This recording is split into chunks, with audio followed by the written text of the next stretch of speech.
5분 투자로 미국 배우기. 미국 전문가 채널 시청자 여러분 안녕하세요. 그동안 국제조세와 관련된 여러가지 상담을 하면서 저희가 자문을 해온 엑기스들 중에서 미국에 거주하거나 미국 세법상 내국인이 한국에 거주를 하는 경우에 미국에 세금 신고를 하셔야 하는 분들이 반드시 알아야 하는 핵심 20가지를 공유해 드립니다. 만약 각 항목 세부 내용이 더 궁금하신 분들은 댓글로 해당 내용을 남겨주시면 해당 내용을 사례를 들어 보다 더 심도 있게 설명드리는 시간을 가지도록 하겠습니다. 자, 집중해주세요. 지금 바로 시작합니다.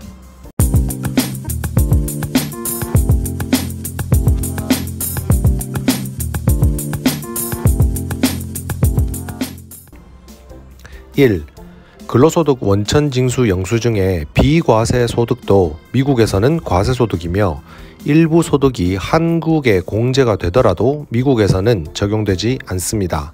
두 번째, 한국세법상 개인사업자, 간편장부 대상자 등 자영업자나 임대사업자의 소득은 총 수입이 미국에서 과세되는 총소득이며 단순 추계율, 경비율로 비용 공제되는 것은 미국에서 인정되지 않습니다. 미국에서는 실제 사용한 경비, 비용만이 공제가 됨을 유의하셔야 합니다. 세 번째, 비용 공제를 한 사업체의 비용 중에서 미국 세법에 맞지 않는 비용은 단순히 비용 공제가 불가하고 미국 세법에 맞게 비용 공제를 조정하여서 세금 보고를 해야 합니다. 예를 들어서 감가상각, 접대비 미국은 50%이고요. 기부금은 한도가 있습니다. 네 번째, 프리랜서도 자영업으로 취급을 하여 스케줄 C로 보고하는 자영업 보고 대상입니다.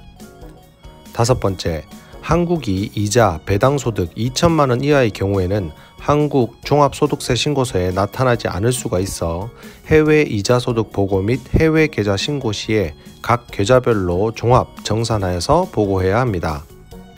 여섯 번째, 한국에 거주하는 외국인이 한국 증권사를 통해서 미국 주식을 거래하는 것은 금지되어 있고 한국 세법상 거주자에게만 해외 주식 거래를 허용하며 거주하는 국가의 과세권이 있습니다. 일곱 번째, 한국 증권사는 미국처럼 1099B 등의 양식을 제공하지 않기 때문에 미국 세금 보고 시에는 직접 거래 내역을 정리해서 보고를 해야 합니다. 여덟 번째, 미국에서 가상화폐는 자산으로 취급됩니다. 거래소를 통한 매매는 양도소득, 채굴을 하여서 가상화폐를 취득하면 기타 소득이 됩니다. 아홉 번째, 미국의 경우 부동산 판매 시에 클로징 다큐멘트를 통해 모든 비용이 자세하게 나와 있지만 한국의 경우에는 매매 계약서에 세부 내역이 없어서 매매 시 발생한 비용을 증빙하기 위해서는 발생 비용 영수증을 잘 보관하셔야 합니다. 열 번째, 외국에 있는 부동산도 과거 5년 중 2년간 실거주한 주택은 부부 50만, 개인 25만 불까지 양도소득 공제가 가능하고 한국에 납부한 양도소득세가 있다면 외국세 공제 적용이 가능합니다. 만약 실거주자가 2년 조건이 만족되지 않아도 비거주 조건이 실직이나 병원 등의 합리적인 사유라면 실거주 기간만큼은 비율로 조정을 해서 공제가 가능합니다. 11번째, 미국 영주권자는 영주권을 취득하고 미국에 입국을 한 그 날로부터 세법상 내국인이 됩니다.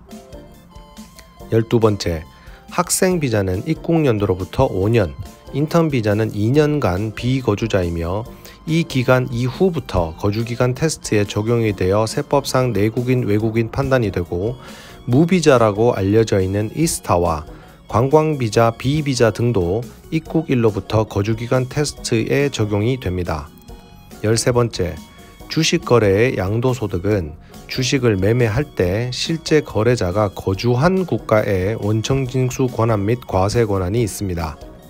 14번째, 미국 영주권자가 한미조세조약을 근거로 과세국을 한국으로 지정을 하여 세법상 외국인으로 판단하여 세금 신고를 하는 경우 8년 이상 된 영주권자는 국적 포기세에 해당할 가능성이 매우 높습니다.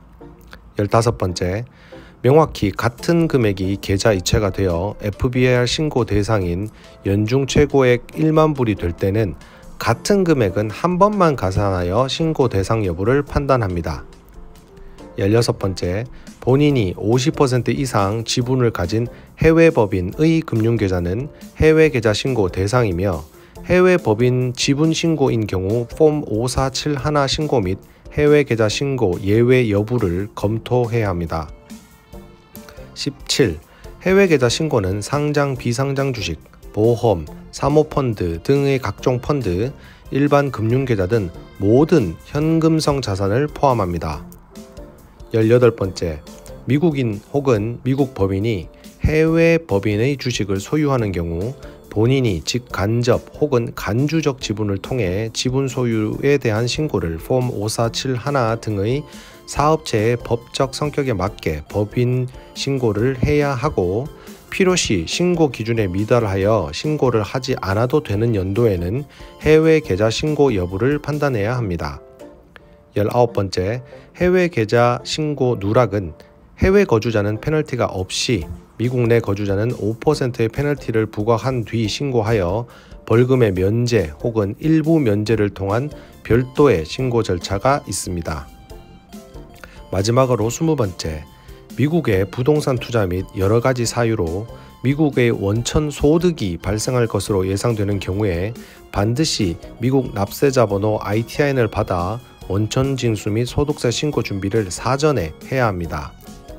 이상 저희가 가장 많이 답변을 드리고 가장 많이 고객들이 질문을 하셨고 또한 가장 많이 잘못 알고 계셔서 오류를 범하시는 부분에 대해서 2023년 소득세 신고 시에 여러분들이 결코 잘못된 신고를 하지 않기를 바라는 마음으로 종합해서 알려드렸습니다. 전문가도 사람인 이상 오류를 범할 수 있고 법안의 유권 해석을 달리하는 경우도 있기 때문에 반드시 내 소득세 신고서는 납세자인 내가 책임져야 한다는 상식적인 원칙으로 2023년 소득세 신고 준비를 잘 하시길 바랍니다. 오늘도 시청해 주셔서 감사합니다.